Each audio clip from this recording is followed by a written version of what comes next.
You're listening to the Teak Nation podcast, where we strive to educate, inspire, and entertain you with tips and lessons from frauders and friends of TKE.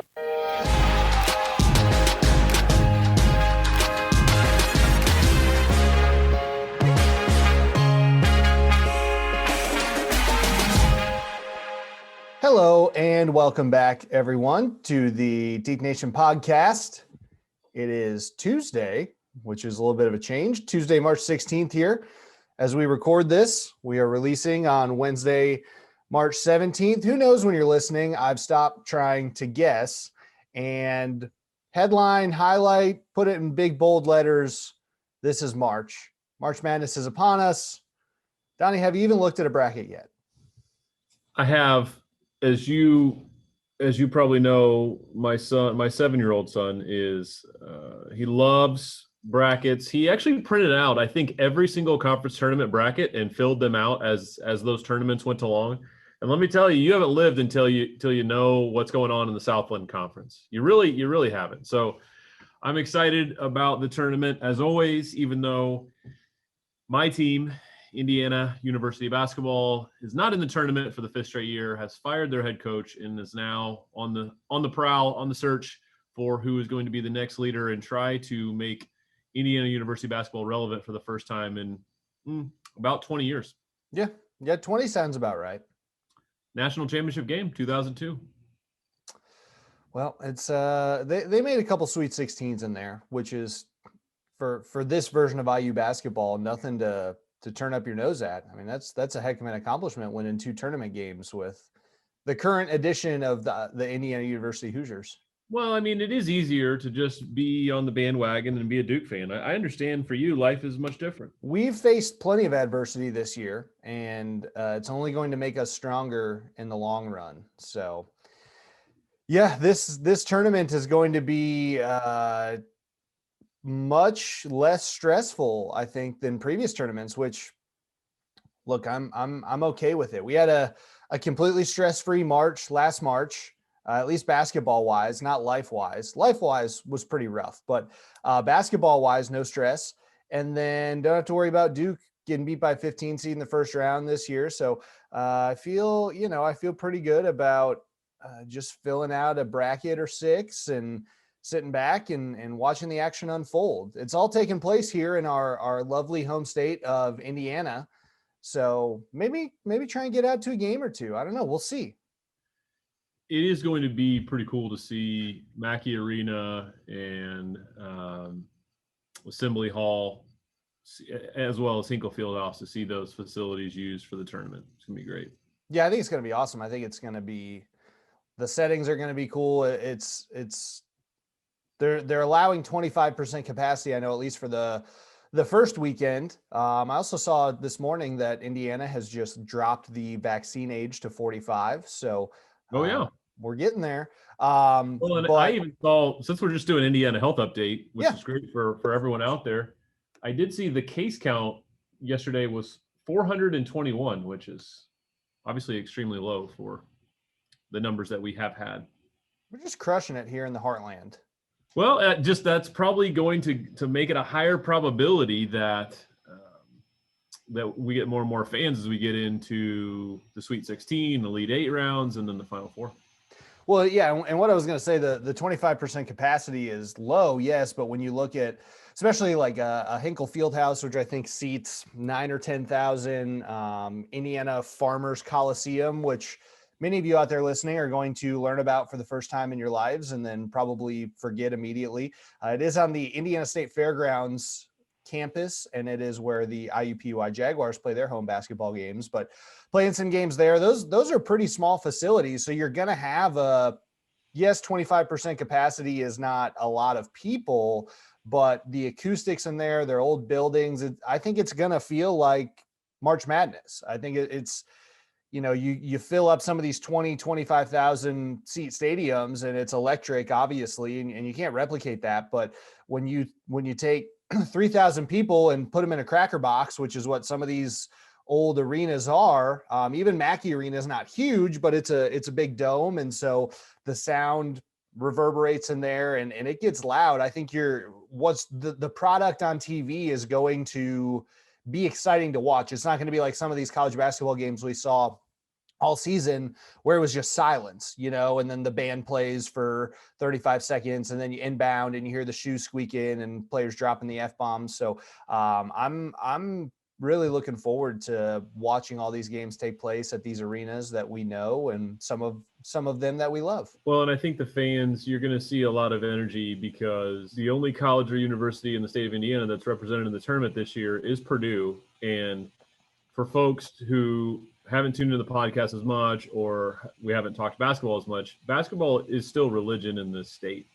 Obviously, the Colts are a huge deal, and Peyton Manning came and turned Indianapolis into a football town. But this state, we're born and raised with a basketball in our hand, and you drive through the neighborhood, right, and everybody's got a basketball goal, and that's just part of the culture of the state. So you're going to see people who are fired up to watch some good basketball because it's been a lot of bad basketball in this state this year from all of the colleges outside of Purdue, who's had a good year.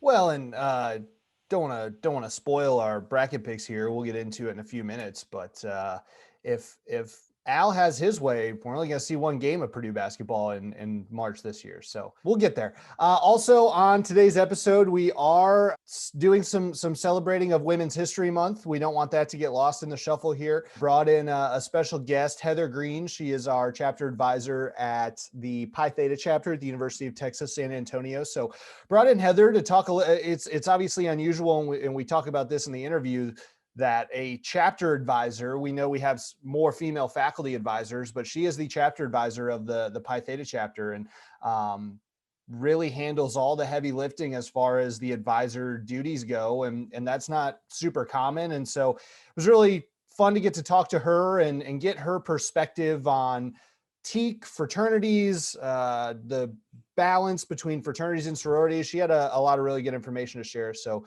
I'm excited to share that with you all here in just a little bit. I'm also going to bring in our good buddy, Zach Scott, to see what he's up to and how things are going for him down in Florida. Last we talked to him, he had just wrapped up in Miami. So looking forward to getting Zach in. But all right, so let's get into it. Don't know how you want to go about this. If you want to hit us with some upset picks, maybe some sleepers. We don't have to go we don't have to pick each of the 63 games, but we can share some surprises perhaps, and then I think we do Final Fours, national championship game, and then crown your NCAA champion. Yeah, one upset that I feel like a number of folks will have in their bracket is Winthrop, who's 23-1 over Villanova. That's a 5-12 game. You always got to look at the 5-12s. If you're a data analytics person, that's where a lot of the upsets happen, or in the 5-12 window. Apparently, you're from what you started to preview there, you're thinking about the old Mean Green, but I'll save that for a second and see if Villanova's down their starting point guard as well. So yes, I have also gotten in on the Winthrop action. I think that's going to be a very popular pick, and I'm with you. I think if you look at another 5-12 game, Oregon State just went on a great run out there in the Pac-12, playing a Tennessee team. Tennessee is one of those hot or cold teams. Well, I mean, most of these teams can get hot and cold. So I think that will be a really good game. You always have to be cautious, even though they won a national championship, of Virginia anytime they're playing in the first round and where that could go. Virginia playing Ohio, I think that's could be a good game. And they have to win one of the first 4 games. But obviously, Michigan State is always a team that you look out for in March. They play UCLA in one of the first 4 games. If they can get through that game, then you play BYU. Obviously, BYU is a good team, but I think there's a good chance Michigan, just because they play muscle basketball, they could wear them down, grind it out, and find a way. That would be an 11-6 upset. Yeah, I agree with most of what you said there. I think Tennessee's going to beat Oregon State. The SEC was surprisingly strong this year across the board. Most of those, what you would consider to be traditional football schools, also fielded solid basketball programs. And Kentucky was down, which usually Kentucky just stomps through the SEC and leaves a trail of bodies in its wake. But I think Tennessee will get out of that first round matchup with Oregon State. I have Georgetown beating Colorado in the first round. So I have Winthrop in Villanova, and then I have Georgetown, Colorado as I mentioned, as my 2-12-5 upsets. I do have the winner of that Michigan State UCLA game beating BYU. Typically, the way the brackets work is you don't have to pick the winner of the first 4 games. You just take whoever wins that game against the other team. And I think either of those teams, BYU is fine. They gave Gonzaga a good run in the what conference they play in? The WAC? The West Coast Conference. West Coast Conference. Gave him a good run in the championship game there, but I think that either of those two can get it done against BYU. And then, as I previewed, I think Purdue's going to go down in the first round. I have made some pretty bad mistakes in my day picking Purdue to make runs in the tournament, and it stops here. They are a very young team. They're very inexperienced. I think they could be very, very good the next few years, but experience. I'll go ahead and I'll give you my thoughts and my formula when I'm picking a championship winner, when I'm picking teams in the NCAA. One, do you have experienced guard play? Because at the end of games, when it comes down to it, the guards are the ones handling the ball. Teams are going to ratchet up the full court pressure, and you need to have players who can put the ball in their hands, stay calm, stay cool, stay collected, hit free throws, not crack under pressure. So experienced guard play is key. 2, some sort of interior post presence. I know Purdue has this, but again, they're a little inexperienced because the NCAA tournament, these games go in runs where a team scores, 10-2 run and they get all the momentum.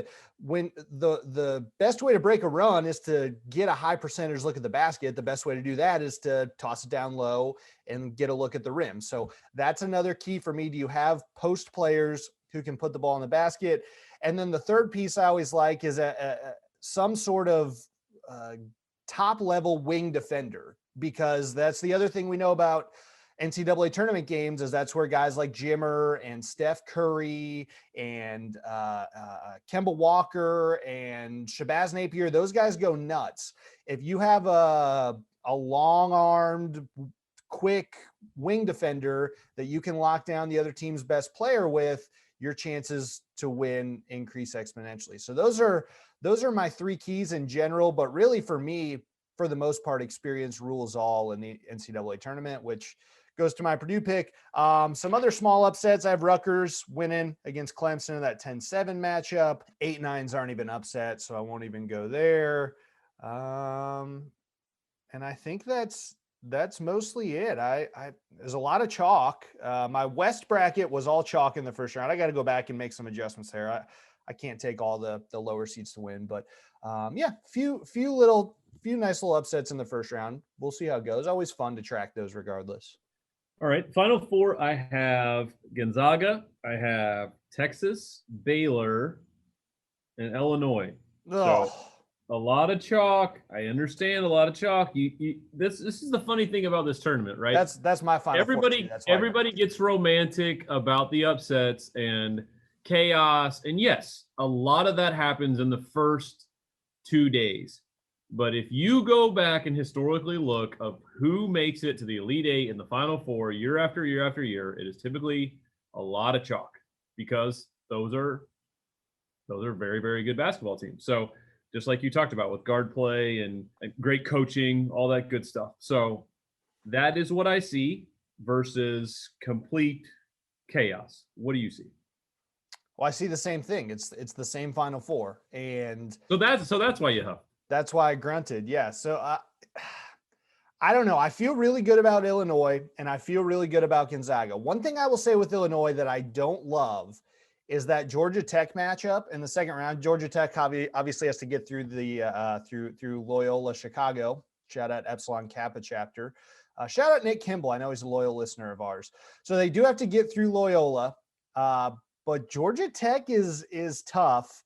I watched a lot of ACC basketball this year. They have good guards, and they have their big man was the ACC Player of the Year. Georgia Tech could give Illinois a really good game in the second round, and I had pot committed to myself that I was going to have Georgia Tech on a run, but I had also committed to myself that I was going to have Illinois in the title game. And so that it put me in a really tough spot because I think Illinois, they have that experience. Ayo Dosunmu at guard is really, really good. They have two really good big men, so they fit that formula.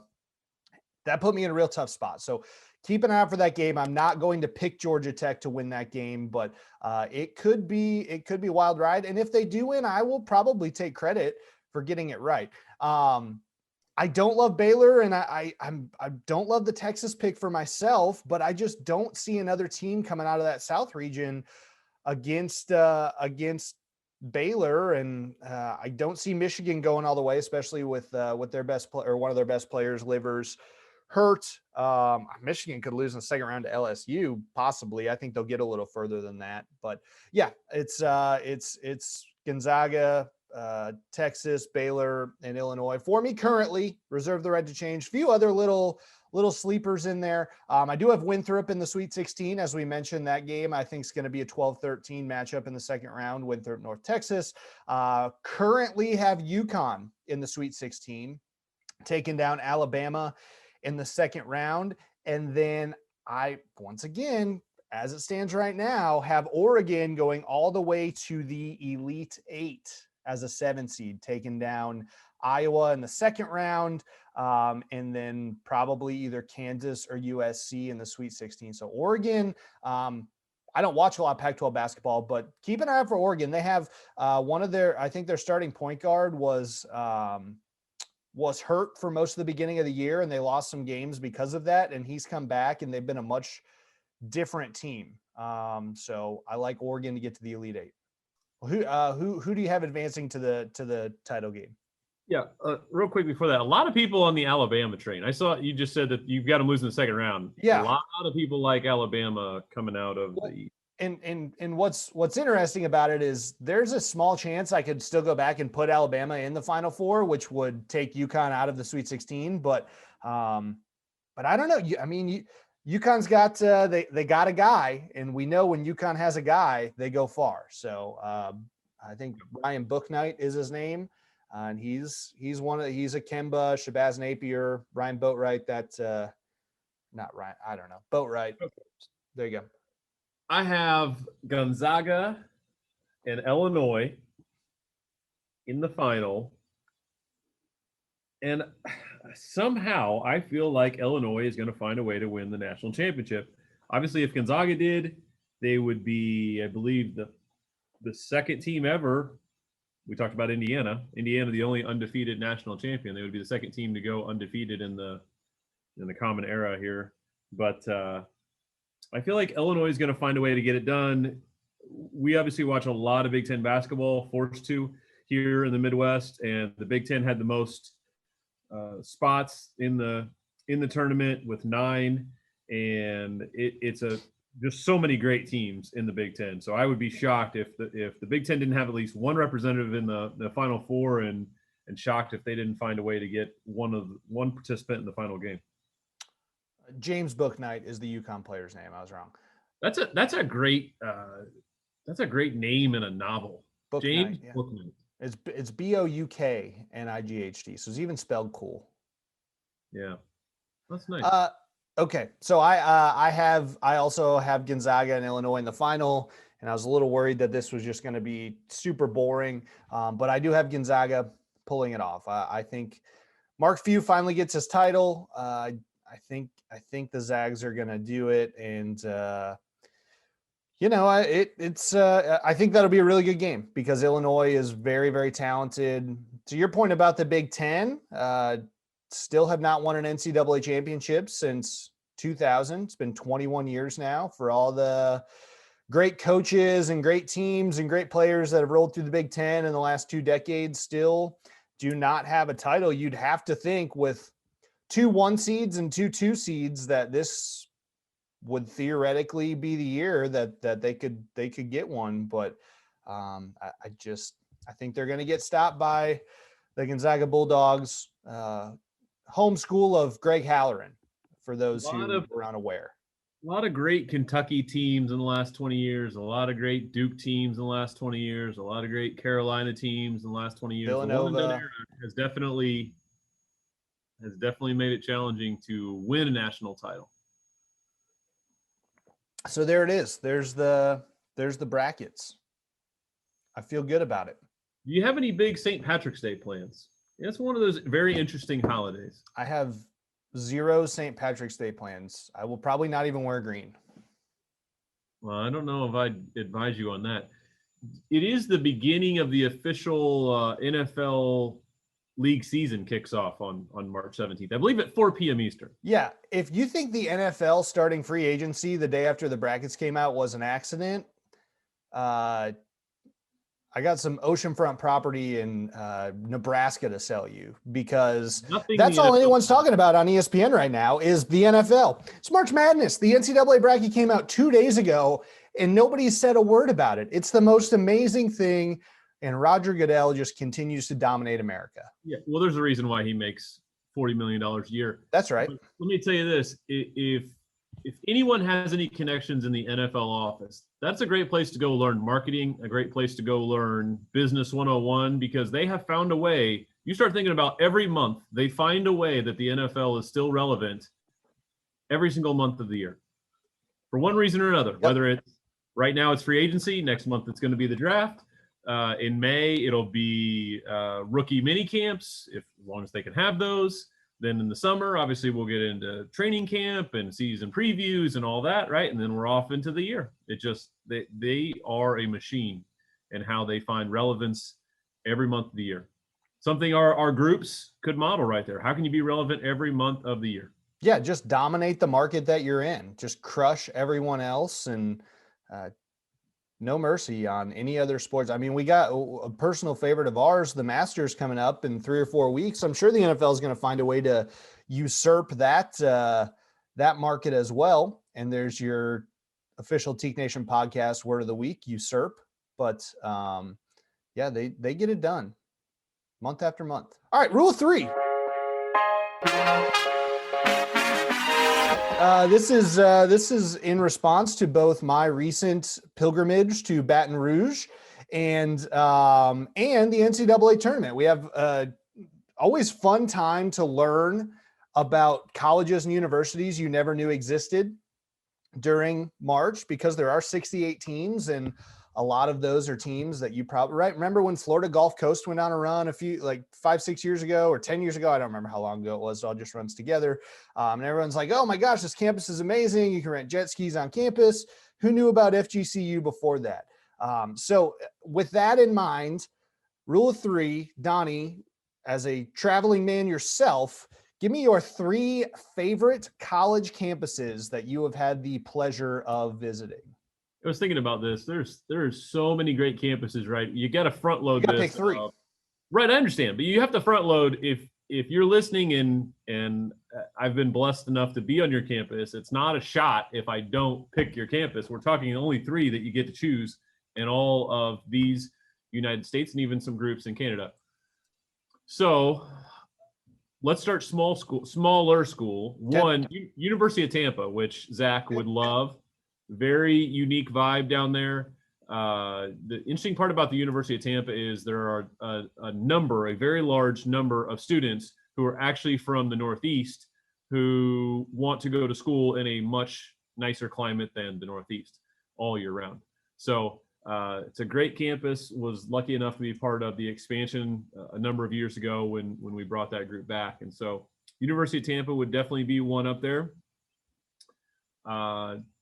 2, Southern California. Hard to say any bad thing. That campus is just it's an amazing place. Obviously, we have a great group there, one of the largest groups, the largest group in the fraternity. But the campus is really great. Has amazing facilities. LA. We talked earlier about favorite cities, and LA was one of my 3 favorite cities. Just a great vibe out there. The third one, Al, I went all over the place and thinking about what would be number 3. I probably going to go a little off the map for you and say Minnesota. And I got to preface this with, this is Minnesota in the fall. Yep. So You go to University of Minnesota in the fall, beautiful campus. Usually the weather is really good. It's got a cool vibe there as well on campus. Great people up there in Minnesota. We've had a very strong group there at Theta for a number of years. Again, was lucky enough to be part of bringing that group back, doing an expansion with former staffer Aaron Pattison. We had a lot of fun there in bringing that group back, and have been happy to see successful men who've come from there over the last 8 to 10 years. I was wondering if IU was going to make your list. IU's a nice, tidy little campus that very, very underrated. I think not a lot of people realize that IU's campus really is beautiful. It's not on my list either, but I thought that might have been where you were going. I was, on this pod, we get a lot of discussion about the Colts and the Pacers and the IU basketball. I was trying to get away from just the simple homer play. So gotcha. Notre Dame, IU, Franklin College, 350. Well, let me tell you that's another Notre Dame beautiful campus. Yeah, so solid. All right, and to counter Donnie's point, if I don't pick your university in this, it is a direct shot at you and your campus and your college. So please take it personally. I'll go in reverse order here. So number 3, University of Virginia. It is there's a lot of history in that campus. Just a really nice, tight. Everything's brick, and it's just beautiful. I was there in the fall, and the leaves were changing. Really, really beautiful setting. Also, maybe this is a future rule of 3. Charlottesville is a great college town, just in general. So this is not college towns. That can be a separate one, but great college town there in Charlottesville, and Virginia's campus. Really, really nice. Second is USC. So I share the same sentiment with you, Donnie. Pretty much every aspect of being down there is fantastic.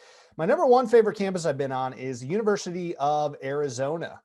It is it's a really large campus. It's 35,000 people on campus. It feels smaller though. Everything's around a big mall, a big quad. They have a big old main at the end of it. It reminds me a lot of our home campus at Franklin College, just like 9 times the size. But again, beautiful campus.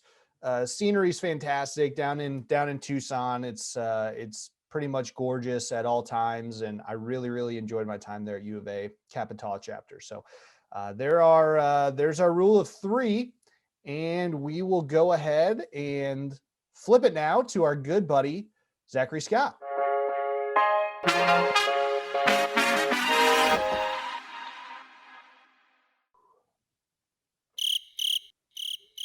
Where's Zach? Where's Zach? Well, he said he was taking his dog out and that he was going to come in right after that. So I guess he'll out with his dog. You can get his dog on a better routine.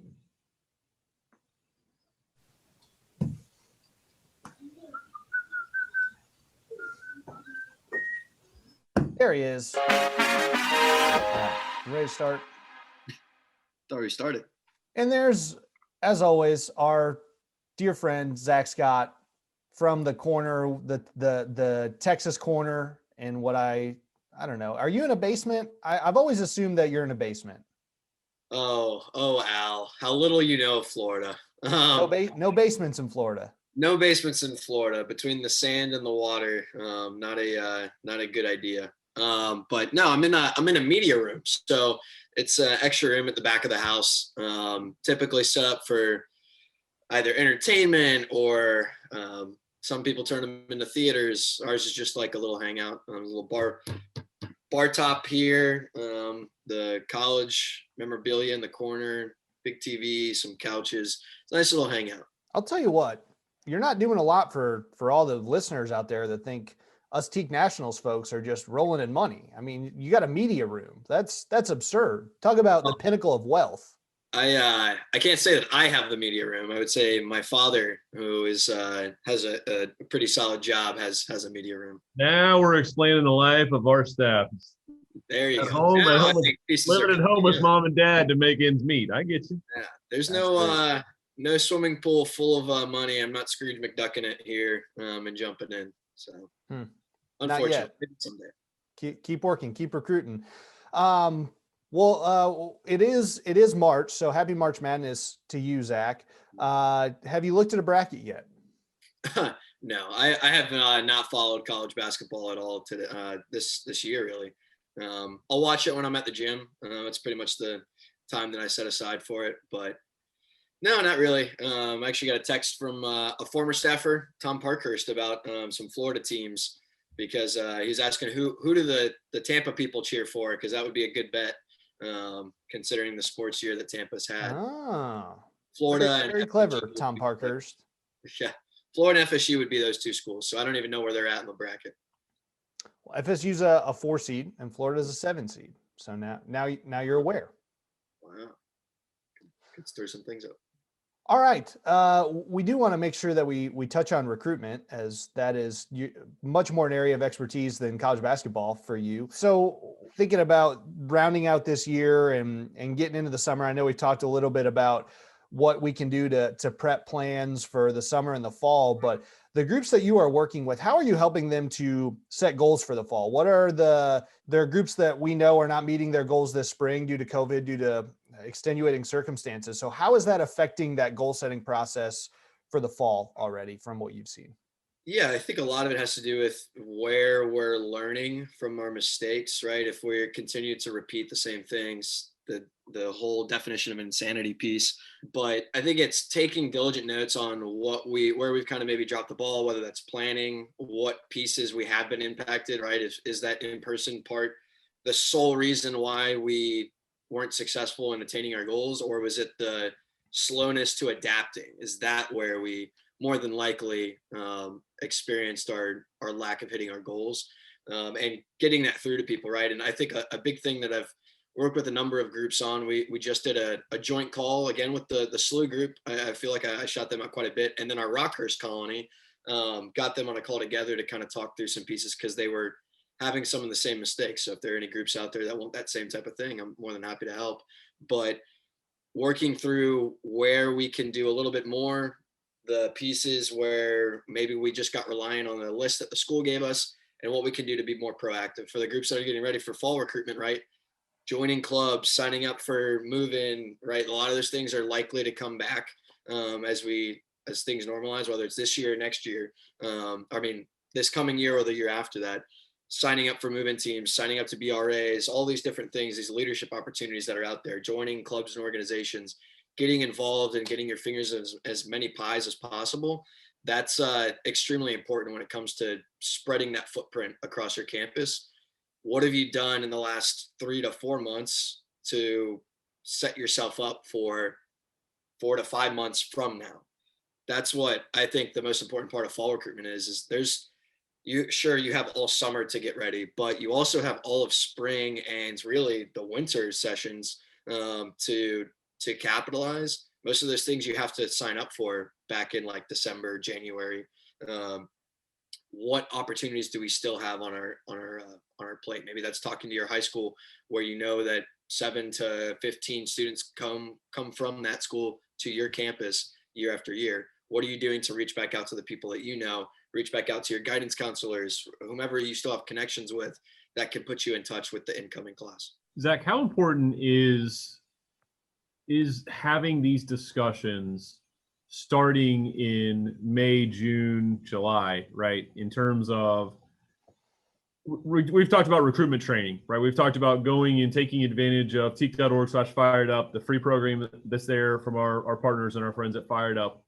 But something that you and I and Al talk a lot about is having these mock opportunities to practice, right? We give the analogy of football or basketball, whatever sport, that you wouldn't just walk on the field in the championship game having not practiced and run the plays all year. That's something that they're doing diligently, creating that ritual of having it over and over and over again.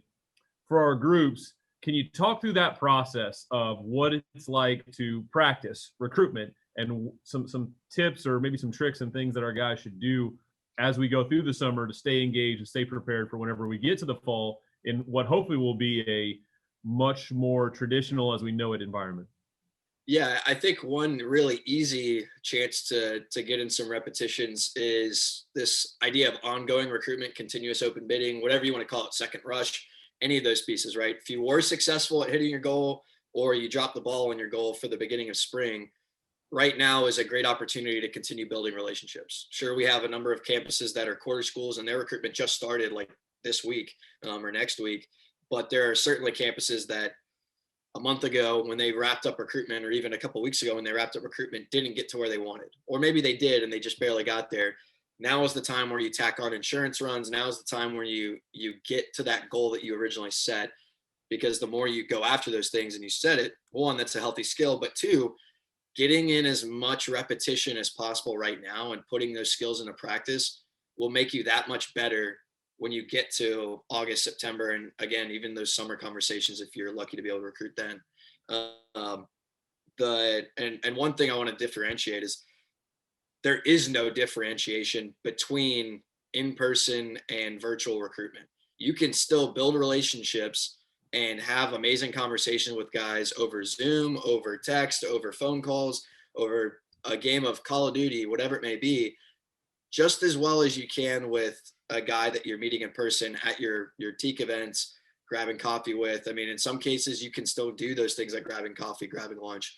But the idea is no matter what, you're building relationships. And I think that's the part that our guys need so much more insight and more repetition and just more experience with, is building those relationships, asking those thought-provoking questions, getting away from the standard, what sports did you play in high school? Where'd you go to high school? Where are you from? All those things that everybody on campus asks you when you get to school.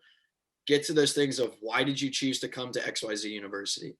And what was it that made you decide to go down this path for your major? You get these more open-ended questions rather than these short one answer or 3 or 5 word responses. Get something that is really passionate. Those require repetition. Well, and that's a skill that everyone needs to get better at.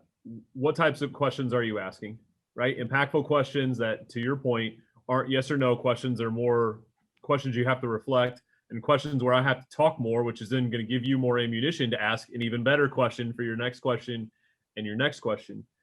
I think the other aspect that you talk about that really, sparks for me is too many groups treat recruitment like going to the gym in terms of, okay, I got to go put on my gym clothes and I got to go put on my tennis shoes, right? And I got to get all ready and I got to stretch and all that. If you are building relationships all the time, then recruitment actually isn't this thing or this activity that you have to get all geared up for. Yes, you want to have energy and get folks and energy all in the same. I get that, right? But to your point, if you're building relationships, all you're doing at the end of the recruitment period is just cashing in on those relationships, just turning and asking, folks that you've engaged with, these men, and saying, hey, do you want to be part of this organization? We've formed a great relationship. I think you'd fit in great in this family, in this team, and we want to show you that through extending them that bid, however you go through that process. Yeah, absolutely. And I think one of those big pieces that we've often talked about is the active listening part of that. Of if you're going to ask these thought-provoking questions, you have to be willing to listen, take those mental notes, and use that information, like what you had mentioned of, they're probably giving you way more information in their answers that then you can use to ask another question. But you can also, right, of, hey, tell me more about this piece that you just mentioned. It sounds familiar to me, but I'd love to know more from your perspective. All right, Zachary, we appreciate it. Good times. Thank you for the wisdom into March Madness and the Florida teams that we should all rally behind. And as always, the wisdom on the recruitment front as well. Of course. I don't know how good the wisdom is on the March Madness piece. They might both get upset, but it's literally anyone's guess at this point. Yeah, for sure. Well, happy St. Patrick's Day, or I guess post St. Patrick's Day, depending on when the podcast is released. And thank you again, as always. Exactly. See ya. All right. Want to move on now to our next guest. And we want to welcome in now our special guest here on this episode of the TKE Nation podcast, Heather Green. Heather, welcome to the show. We're happy to have you. How's it going? Thank you. I'm really happy to be here. How's San Antonio? You guys recover from the winter apocalypse that rolled through there a month ago? Yeah, it was a tough week for sure. I am originally from Wisconsin, so snow is not something that's new to me, but it's very new to the people who live in San Antonio. And so it was a rough week, but 3 days later it was 70 degrees again. So we're doing okay. Yeah, that was, we talked about it a little bit on a few episodes, and we have some alumni down there who lost power and heat, just the whole works. So glad you made it out. Glad you were well adapted and prepared, probably just out braving the elements, while everyone else was locked up inside. So that's good to hear. Heather is our chapter advisor for the Pi-Theta chapter at the University of Texas, San Antonio. She is the director of annual giving at UTSA. Is that correct? That is correct. Yes. And then you're also a board member, correct, for Delta Phi Epsilon Sorority. I am. I'm on our international governing board and wearing a few other hats as well for DPhi. I'm a chapter advisor and heading a task force right now for a chapter that we're working with. So, yeah. So you've just taken every last second of potential free time and loaded it up with fraternity and sorority business. Yeah, usually the groups take turns in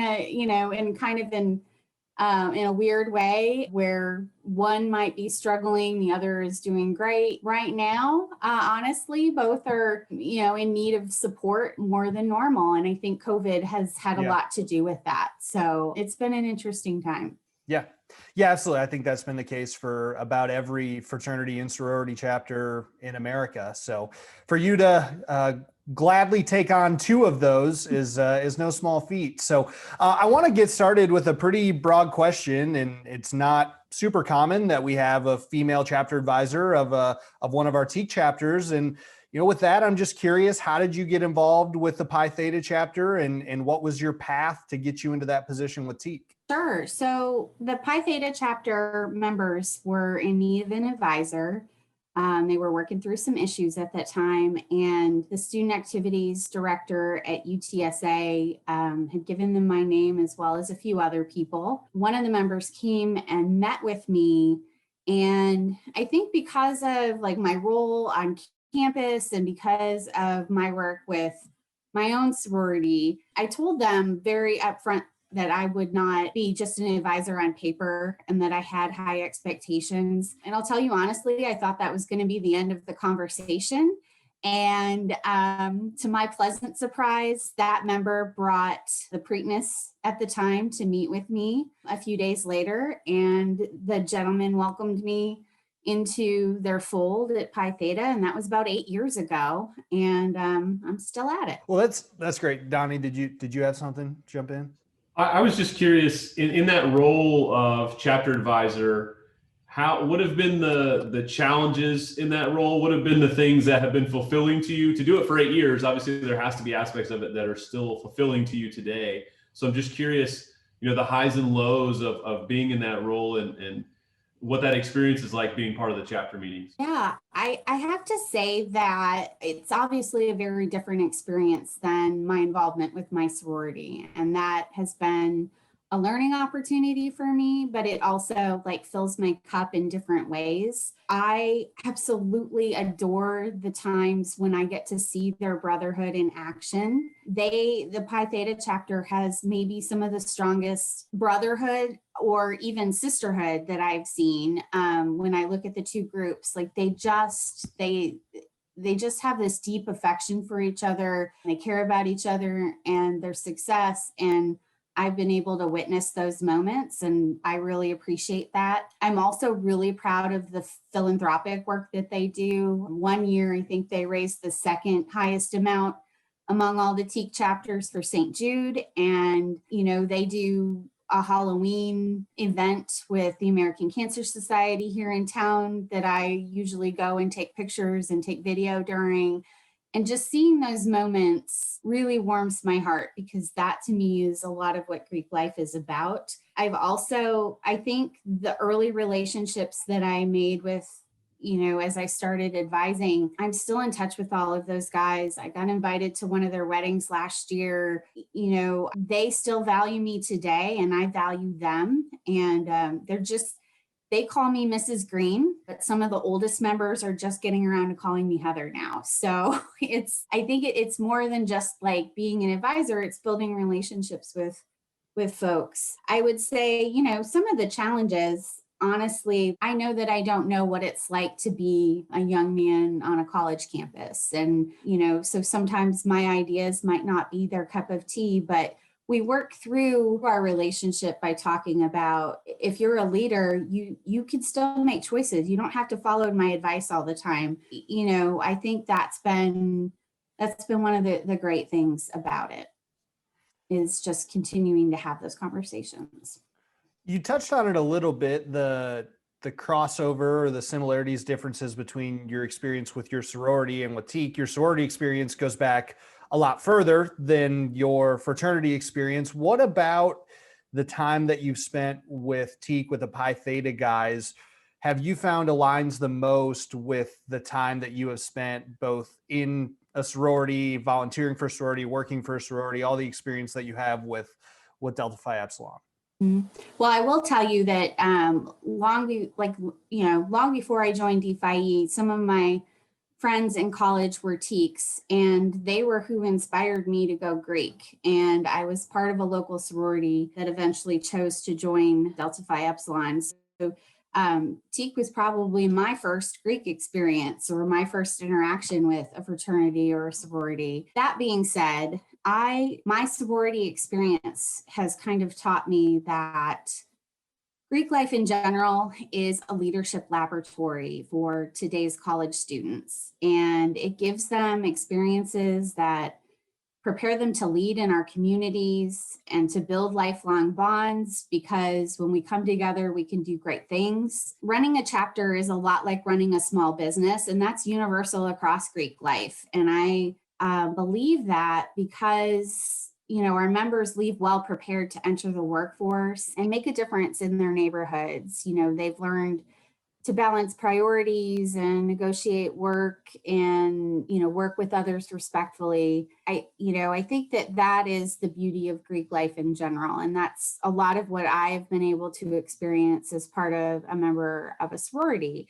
And I think the same is true of TKE. TKE is working to develop its members socially and morally and mentally, which is actually pretty, similar to Delta Phi Epsilon. We focus on the 5 S's, which is self, social, sisterhood, service, and scholarship. And I believe our members are not just job ready at graduation, but, they're life and leadership ready. They're ready to jump out into the world in a way that maybe other students aren't. Delta Phi Epsilon's values are justice, sisterhood, and love, and TKE's values are love, charity, and esteem. And they aren't just buzzwords for us. That's what makes Greek life different, is we're built on these values. And again, that's universal, whether you're talking about a men's or a women's organization. And these are pillars that you can build your life on. It's not just, like I said, they're not just buzzwords that we talk about. If you internalize the message, it helps prepare you for the future. Heather, I'm especially curious about your role in serving on the International Board of Directors. There's great mythology in our organization, our fraternity, of what our Grain Council, our International Board of Directors, what do they do and what are they focused on? I think one of the greatest myths that Alex and I see, and members of our professional staff and our volunteers, is a lot of our members think the grand hegemon of the fraternity is doing member education, just like the actual hegemon does in the chapter, right? Can you talk a little bit about your role serving on an International Board of Directors for your sorority? What are some of the discussions that you're having, and how has that educated you or prepared you to be a better chapter advisor and even a strong person who works on a campus, on a university? Being a DPhi volunteer I've gained so much experience that applies directly to my professional life. One of the things that, not to brag, but I am also the past president of our educational foundation board for Delta Phi Epsilon. And that, of course, has a direct link to my work in annual giving and philanthropy at UTSA. I can tell you that, I previously served on the international board many years ago, and we were hands-on in a lot of programming and things of that nature. And then we strategically chose to evolve, to get away from, as a board, from day-to-day operations and leave that for the staff and to focus instead on big picture and visioning and leading the organization forward in a variety of, again, bigger picture, not so in the weeds ways. And, so a lot of the discussions we have are around, right now, we're talking a lot about how do we create a sense of belonging and what resources are needed to do that. It's not just a conversation about dotting an I or crossing a T, but really, how do we dig in and solve the equation around creating a sense of belonging in all of our chapters? Our current international president, Roxanne Donovan, is a dynamo, and she, the very day she became president, told everybody, we're going to start a kindness effort. And it's not really just, about being nice to people. It is about creating this sense of belonging. We're doing a lot in the area of social justice right now. And again, that's something that our board has talked about, is how do we help our chapters become more inclusive and spaces where all types of people can feel welcome. And then, of course, we, deal in some policy development as well. TKE is leading the way in non-binary membership and transgender membership with our policy. And those are the types of discussions that we have. It's not, really about programming or about, each chapter. It's about keeping the overall organization healthy so that DeFi can exist for another 104 years. I'm curious from your perspective. We talk a lot with our chapters about if you're trying to overhaul your brand on campus, if you're trying to recruit better, if you're trying to grow your overall reach, that it starts in a lot of ways with the sororities on campus. The sororities really drive a lot of the opinions and how people feel about the fraternities. And so I want to branch off on that as well, talking about female administrators and advisors at universities on campus. But how can our chapters do better when it comes to building those bridges and building those relationships with both the female students in the sororities and the female administrators to ensure that TKE has that positive brand, that positive image, and that when people think of Tau Kappa Epsilon on whatever campus they're on, it's a positive thought, a positive idea? Yeah, I think that's really important. And that's kind of, the genesis of my relationship as an advisor. One of the challenges they were having at the time, the chapter, was they did not have a very positive relationship when it came to other, particularly women's organizations on campus. Kind of, there were rumors about TKE and things like that. And so we set out, very early on to set up expectations and standards in the chapter. I think what's important about, why we should build bridges between the organizations is that when we work together, we can do even more. And I see that in Pi-Theta a lot. They work with the women's organizations on campus to support each other's philanthropies. And because of that, they're able to do more. They're able to raise more money. And I think that working together strengthens the entire system, brings in diversity of thought, which is helpful for performance and improves performance. And I want to say, I think this needs to extend to engagement beyond the National Panhellenic Conference sororities, but, and PHC groups and multicultural Greek groups.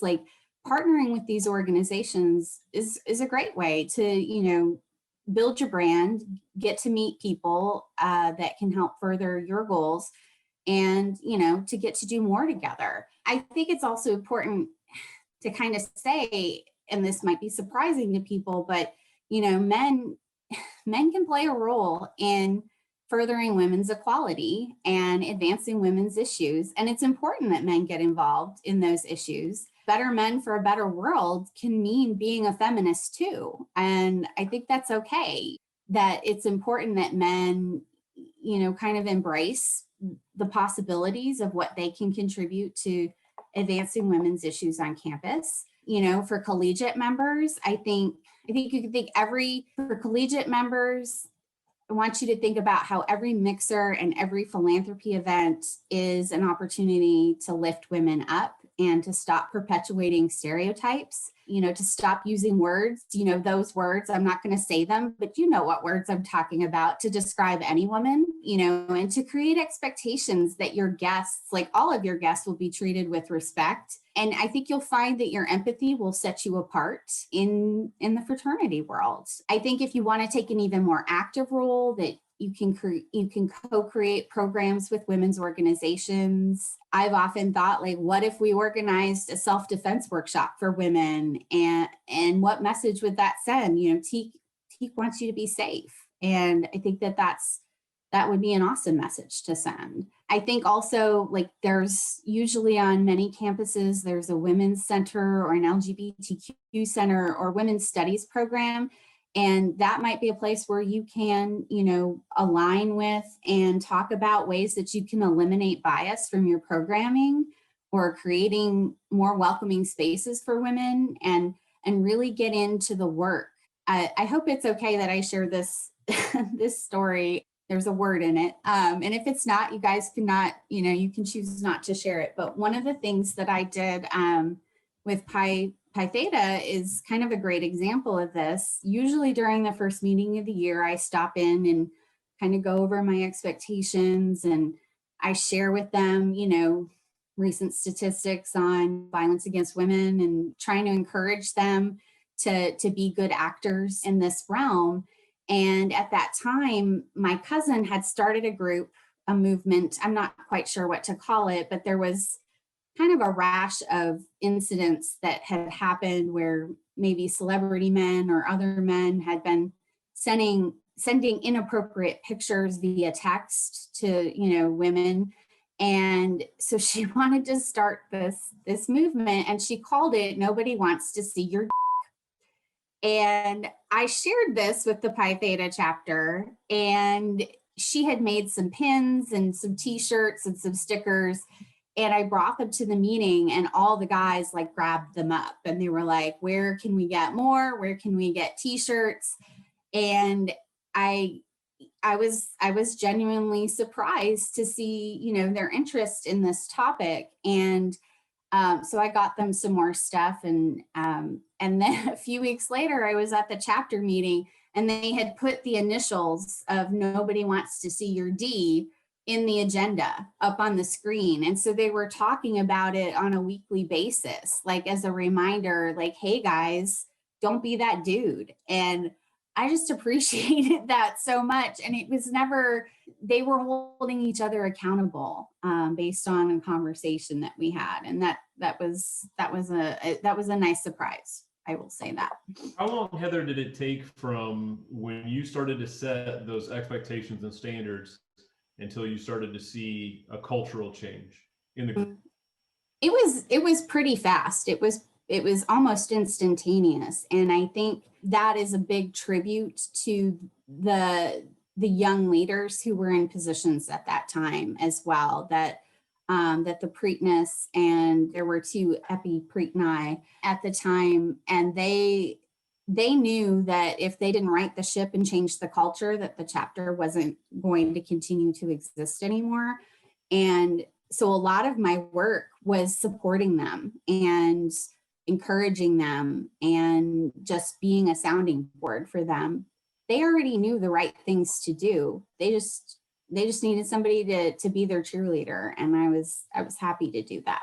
Well, I think it's a strong message, because we have collegiate members out there who maybe they're dying to make a change in their group. They're listening to this, or we have chapter advisors who they have just started working with a group, or maybe they've been working with a group for a number of years and they feel like they need to make that change. And what I love about your message is somebody just has to stand up and say, here's the expectation standard that we're going to hold to.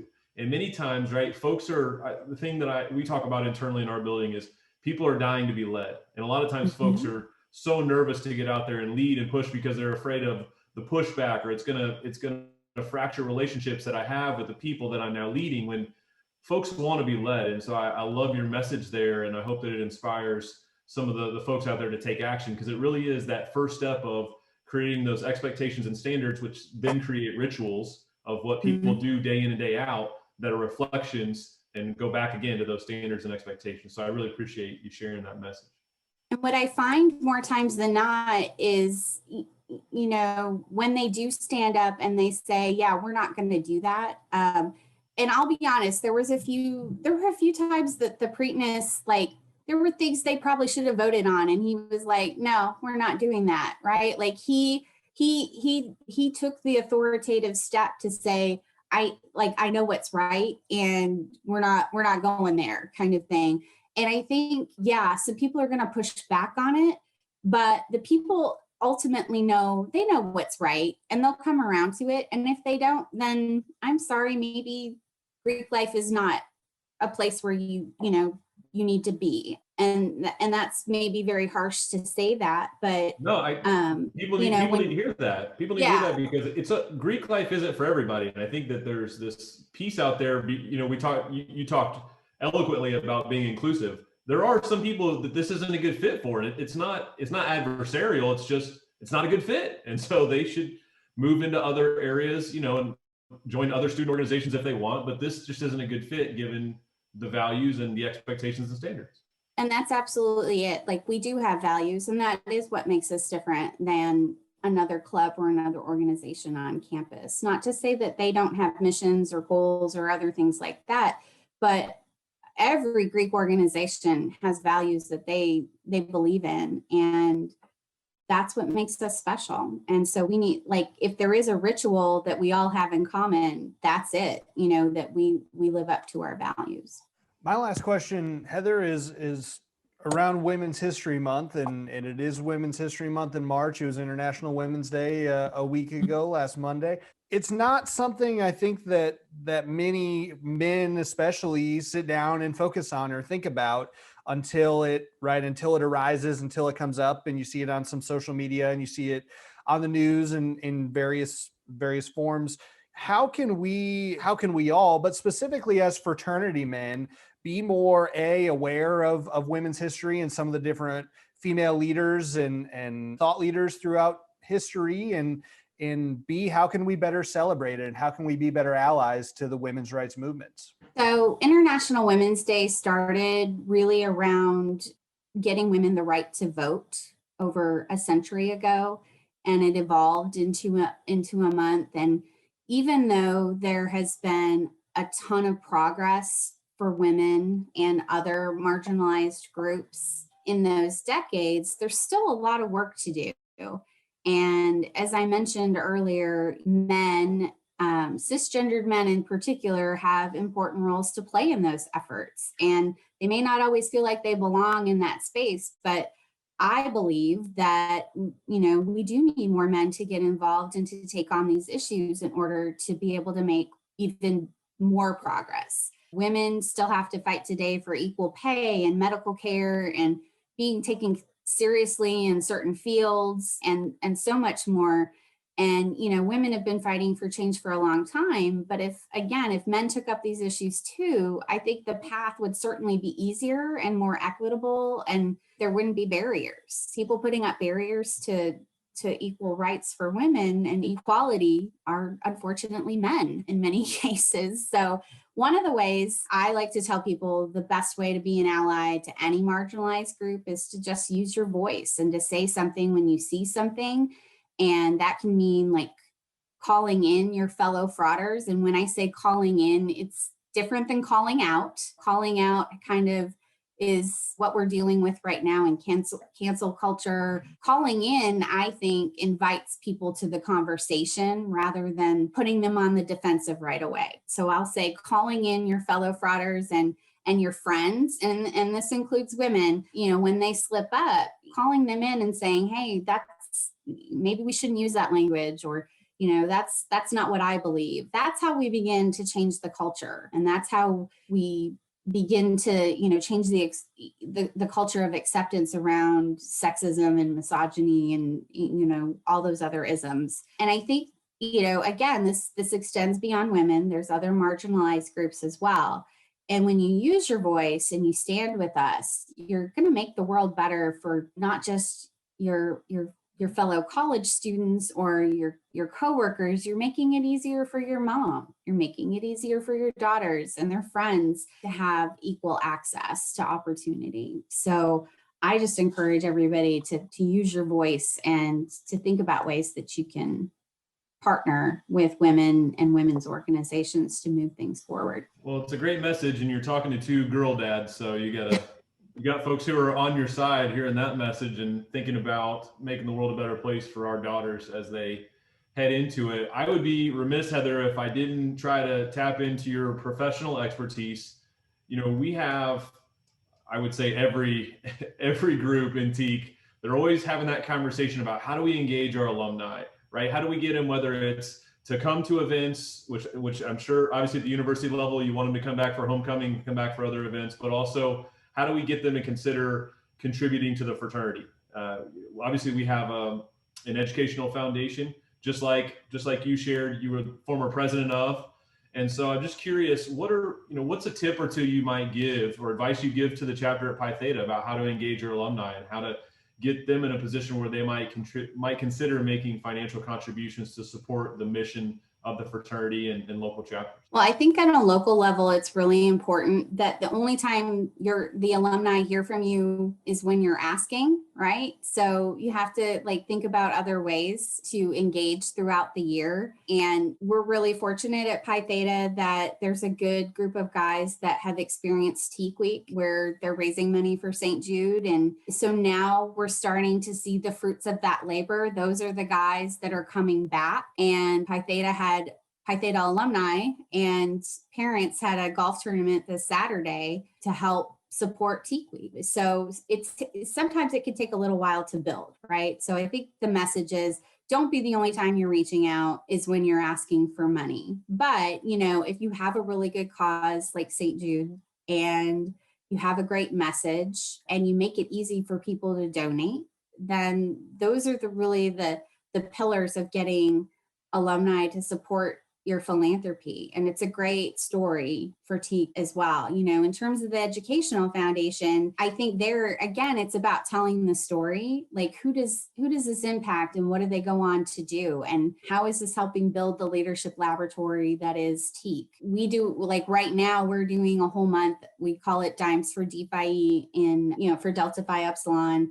And it's a month-long fundraising push. I think TEAC has done something similar in the past. It doesn't matter how long it is. It's the stories and the impact and people reaching out. One of the tips I gave to the guys, I think last year, maybe the year before, is they all have phone numbers from alumni who have graduated. Start texting them, and saying, hey, this is really important to me. And literally that was what I told them. I was at a chapter meeting and I said, just open up your phone and start texting all of the people in it and saying, this is important to me. Will you donate $20? And because it's important to you, they will respond. And so that's what they did. And it worked out well for them. We can't thank you enough, Heather, for your time, for your wisdom, your insight. We covered a lot of ground, but you have a lot of areas of expertise. So it worked out well for us. Any closing thoughts for listeners out there? Sure. So one of the other things that I'll just say about, advisors and women advisors on the local level is we just need to make it clear that non-members are welcome to be advisors. And I think, sometimes there are structures in place or there are misconceptions out there that you have to be a man or a member of TEAC to be an advisor. And the reality is, you can be successful in this role without being a member. Now, certainly there are things I don't know, and that's okay. But funny story, I was at a tailgate early on in my tenure and met an alum, and I'm not trying to, put anybody down or anything like that, but I introduced myself as the advisor and he was like, but you're a woman. And I'm like, yep. And he's like, you're an advisor and you're a woman. I'm like, yeah, I am. And I'm really good at it. And I didn't let that stop me. And so I think just in general, there's a lot of expertise to be had out there, and it doesn't necessarily, it's great if it comes from TEAC. I think that's absolutely wonderful, but take advantage of the folks on campus and other people that really want to help you. Well said. And I can't agree more. I think the that perspective is what a lot of chapters are missing is that outside perspective, somebody who sees things a little differently than they do, and getting out of your echo chamber and branching out and finding that perspective to bring in is crucial to success. So very fortunate to have you working with our guys down at UTSA, fortunate to have you as part of the Teak family, and hopefully we can do this again sometime. Great. Thank you so much for having me. Absolutely. Thank you, Heather. And we just want to thank Heather one final time for coming on with us. Any snap takeaways from that conversation, Donnie? The overall theme is, as we look for our chapter advisors, and we have phenomenal chapter advisors out there, we want to look at who are those folks who are going to be invested in challenging us as Teaks, people who are going to give us different perspectives. I think that's, having a female advisor for those men there at Pi-Theta, I think that's a great experience, a good opportunity. I recollect on my college experience, and we actually had a faculty advisor for a couple of years. We actually had two female faculty advisors who worked, like one came to one meeting and then the other one came to the next meeting, and they passed it back and forth. And it was, they asked great questions, and they challenged us on, well, why would you want to do that? Have you thought about it this way? And many times when you're in 18 to 22-year-old age, that's a great thing to be challenged, and obviously to grow your perspective. So that's the big theme that I got out of it. And if you're saying, well, I'm a male advisor, yeah, there's a great opportunity there as well to push perspectives, to challenge our members. I talk about internally, and we discuss as a leadership team, that we want to coach people hard, and too many times that's viewed as a negative, that you're being mean to people. No, it's how do you get the most out of everyone's potential? And for all of us, if you look back and think about the people who've really impacted your life, they're most likely people who have asked for more. They're most likely people who have seen more in you than you thought possible, or asked you to do things and challenge you in ways that probably weren't comfortable and made you grow. And that's what we want our volunteers to do. And we have so many phenomenal people out there that I'm excited going into the next fiscal year of how do we get those folks some more training, some more energy, some more direction, and how do we make sure that they get a bigger platform, that our members know about them and know how to take advantage of the phenomenal experience that they have. Yeah, I think it's all in that perspective piece. And if we just exist, and our chapter advisor is a guy who graduated 3 or 4 years ago from our chapter, and we don't really have a faculty advisor, and our board's just a bunch of older alumni, you're not going to get any of that outside wisdom. It's all just going to be, here's how we do it, here's how we've always done it, and this is how we're going to continue to do it. And if you have a good process in place, that could be valuable, but if you don't, it could be really dangerous. So it doesn't have to be a female. It could be someone who was in another fraternity in college, someone who was in a different organization that was more diverse than Teak. It could be someone from a different country. It could be a professor from Mexico or from South America or from Africa or from Europe. But bringing somebody in who you have to explain things to, as we talked about, why do you do things the way you do them? Why do you go about this way versus this way? That's going to help us evaluate our own practices and get better in our operations and our recruitment and how we do philanthropy and how we engage different groups on campus. So I think that's crucial. And I think every chapter would be served well by having an outside voice like that, and having somebody who can check them on things that may just seem to come second nature. So again, shout out to the guys at UTSA for bringing Heather in and for keeping her in for 8 or 9 years now and continuing to utilize her advice. And I hope that more chapters take it upon themselves, whether you're a member listening to this or an alumnus, to bring in some of those outside voices whenever you get the opportunity. That'll do it for this episode for us. Covered a lot of ground, but that's just what we do here on the Teak Nation podcast. So I think it worked out. Remember, how dare you forget to follow us, subscribe, hammer that like button, smash it, pound it, whatever it is that you need to do with that like button to make sure that this podcast shows up in your daily listening queue. But we do appreciate the listeners. Please engage on social media. Give us a like on Twitter, on Facebook. share the episode, respond, ask questions, all that good stuff. We are always happy to engage, and I'm curious to hear how the brackets go for all of our loyal listeners out there. So feel free to let us know what you're thinking about March Madness as well. Until next time, I'm Alex Swinson. He's Donnie Aldrich, and we'll catch you again in a week. Goodbye.